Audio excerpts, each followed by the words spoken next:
লোকসেট confirm, কোন production হাউসের নতুন ধারাবাহিকে ফিরছেন অভিনেতা আদ্রিত রয়? বিস্তারিত জানতে ভিডিওটি শেষ পর্যন্ত দেখুন।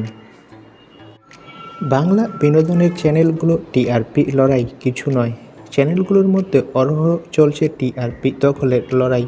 পরস্পরকে টেক্কা দিতে চ্যানেলগুলোতে শুরু হয়েছে একাধিক ধারাবাহিক।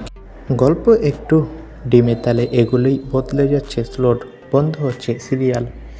স্টুডিও পাড়া সূত্রে খবর, অ্যাক্রোপলিস প্রযোজনায় আনছে তাদের নতুন ধারাবাহিক, যেই ধারাবাহিকের মুখ্য ভূমিকায় দেখা যাবে জনপ্রিয় অভিনেতা আদ্রিতকে। আজ সকাল 9টা থেকে নাকি চলছিল ধারাবাহিকের চরিত্রগুলোর লোক। আদ্রিত রয় এই ধারাবাহিকে লুকসেট সম্পন্ন করেছে, যদিও কারা থাকছেন এই নিয়ে চূড়ান্ত কিছু খোলাসা করেননি নির্মাতারা। আদ্রিত রয় জানিয়েছে তার নতুন ধারাবাহিক নিয়ে তিনি বেশ খুশি। আদ্রিত রয় জানিয়েছিল নতুনভাবে এই নতুন ধারাবাহিকে ফিরছে। তো বন্ধুরা, এবার আদ্রিত রয় নতুন ধারাবাহিকে শুটিংয়ে অংশ নিল। কে কে খুশি কমেন্ট করে জানাও। ভিডিওটি ভালো লাগলে লাইক দিও। ধন্যবাদ।